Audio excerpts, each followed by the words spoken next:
Well, I'm happy to see it's finally come to this. After two whole videos of talking about my favorite game series on the planet as though it's the lowest of the low in terms of quality, I've finally made it to my favorite game in the series, Dark Souls 3. Dark Souls 3 is an action RPG released in 2016 by From Software, a Japanese developer best known for creating games that millions have fallen in love with, but are still somehow in desperate need of an easy mode.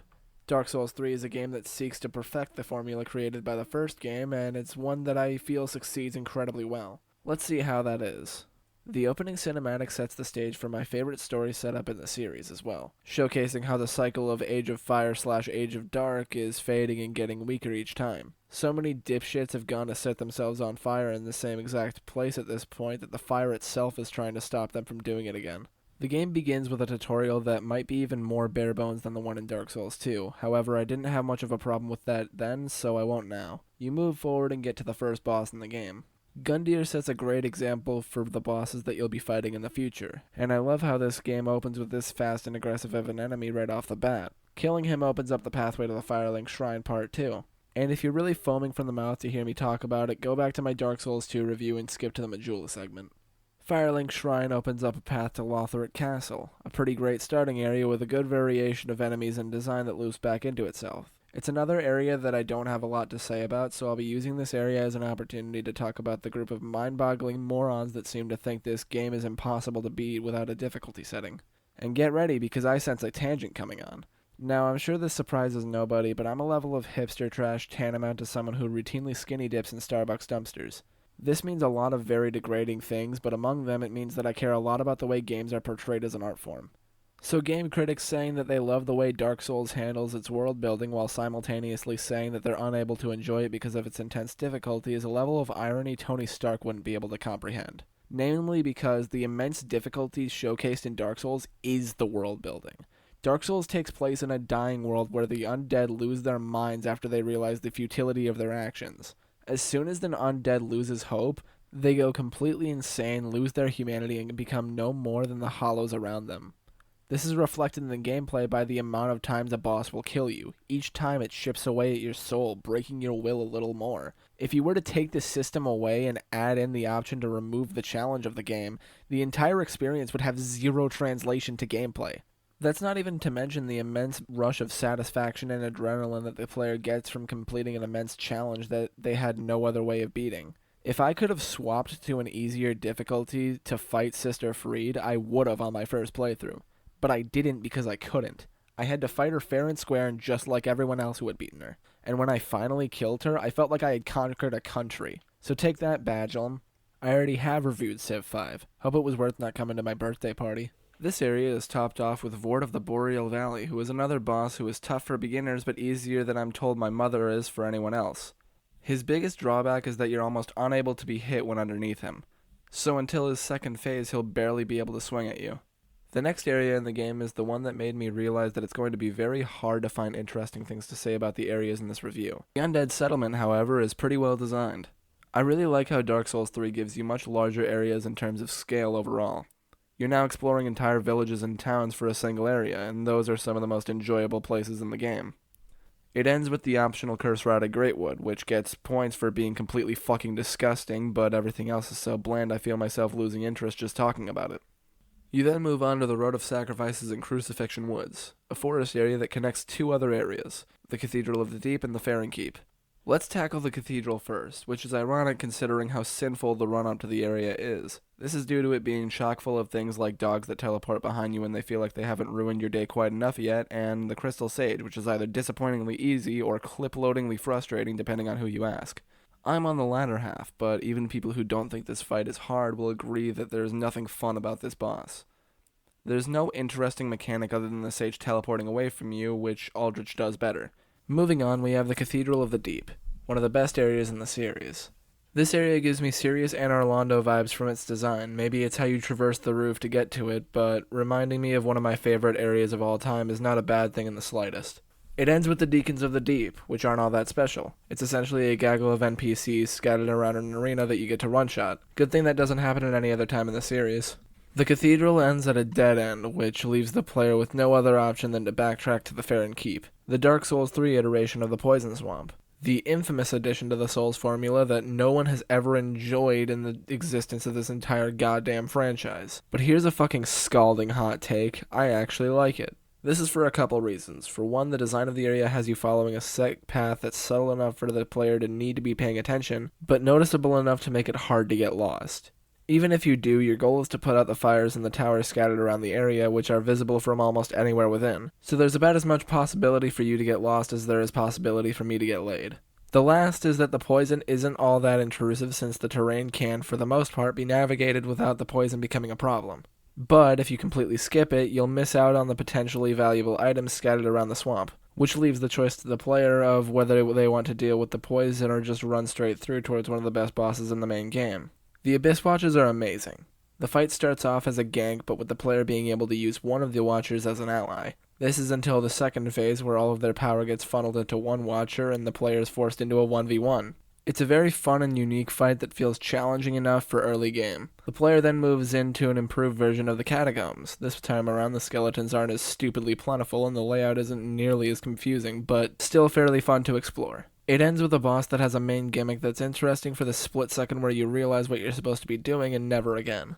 The Catacombs leads you to the best area in Dark Souls 3, Irithyll of the Boreal Valley. This area is literally an entire city that the game gives you to explore, with its own special enemy types that feel like they would have been mini-bosses in any other Dark Souls game. The only nagging flaw that I have with it is the dogs that make a resurgence, which I don't think I've made clear enough yet. Dogs are the fucking worst. Look at this. Look at this. Was it a conscious decision to make the dogs teleport onto the player? Because that makes as much sense as the game allowing players with endgame level gear to invade players at the beginning of the game.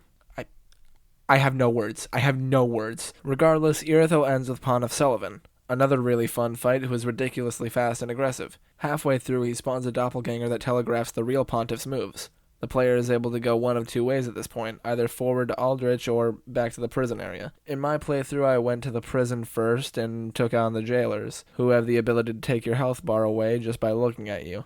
Usually staying out of sight, then rushing to kill them ASAP is the strat I used the most, but they can get super fucking annoying when there are enough of them to put on a fake black man's voice and start calling you Piper. This area bleeds into the profaned capital, which has the least to it in terms of level design. All it really serves to do is be a run-up to Yorm the Giant, a pretty fun fight that is so easy that the player literally blows wind at him and he fucking dies. Yeah, real hard-hitting boss design there from. The player is then able to move into Anor Londo, an area that uses the same name and structure of the original castle to provide none of its actual level design. Seriously, you don't even get to explore any other part of the castle except for this opening here. And what's worse is that it ends with Aldrich, a boss that can be fun to fight as long as you're not physically kept from getting close to the little bitch when they fire their arrows in the air. These motherfuckers will shred you like I tried to shred my wife's divorce papers, to the point where the only way to reliably combat this attack is to run the fuck away, just like what she did. After beating Aldrich, you're teleported back to Lothric Castle and start your fight with the Dancer, who's a pretty tough but worthwhile challenge. She has a very flowing motion, like a constant stream of water or scathing Reddit comments directed at EA executives. Upon beating her, you open up two pathways.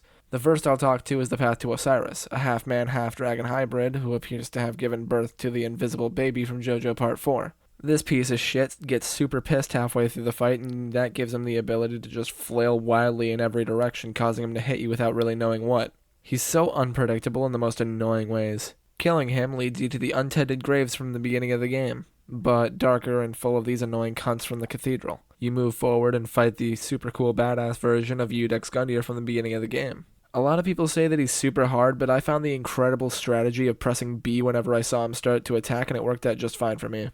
Moving back, the player is able to explore Lothric Castle further, where they find Lothric Knights, and not a lot of interesting level design until after one of the best bosses in the game, the Draglet Slayer armor. And take notes, Dark Souls 2, because this is how you pay homage to the best boss from the first game. Give him an entirely different moveset and weapon, and essentially make it as though you're fighting the love child of ONS. But with the added bonus of having a massive fuck-off shield that he knocks you up with like he did to my Pride and Innocence during my first playthrough. You then move on to the Grand Archives, another area that seems to be a way of Dark Souls 3 trying desperately to one-up the first game by making all of its areas better designed than the bad ones in the first game, essentially taking concepts that Dark Souls 1 had in the late game, but making them not burning hot trash.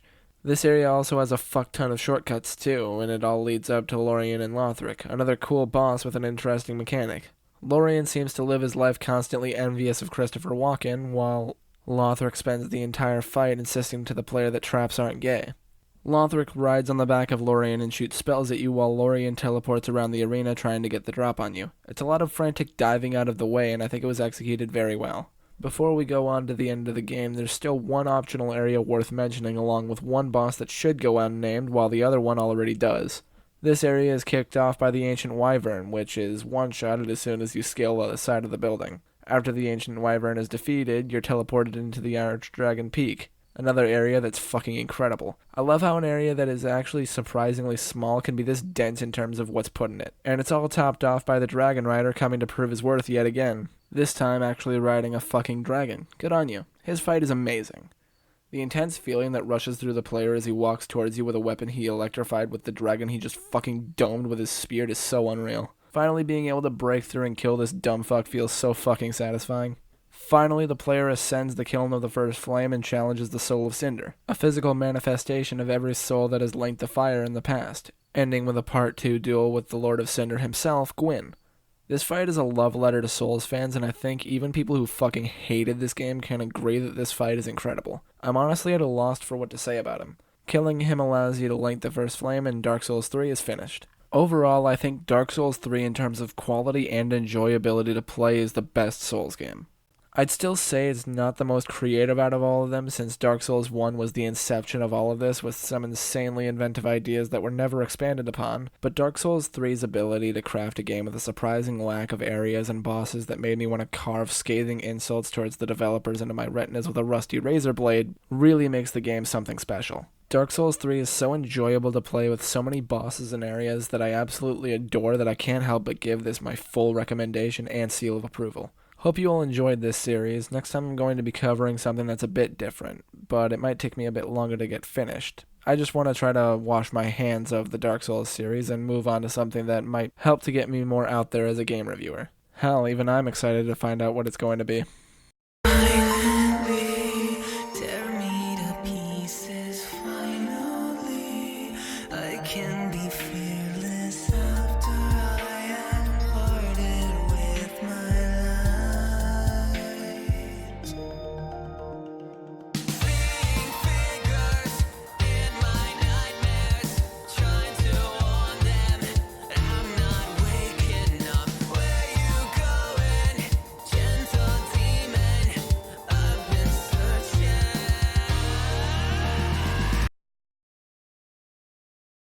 Hey, what's up? It's Jake in Post. I'm really excited to finally get this video out there. Not that I was really starting to dislike doing the Souls series in terms of reviews. It's just that now I can move on to other games. I've got a couple in mind for ones that I want to go on after Dark Souls 3.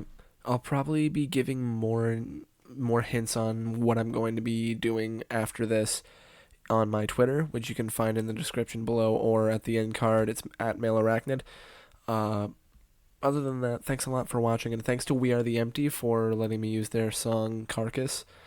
It's a really fucking good song, and I just really like We Are the Empty. In fact, they're probably one of my favorite bands at the moment. Anyways, thanks a lot for watching, and I'll see you guys next time.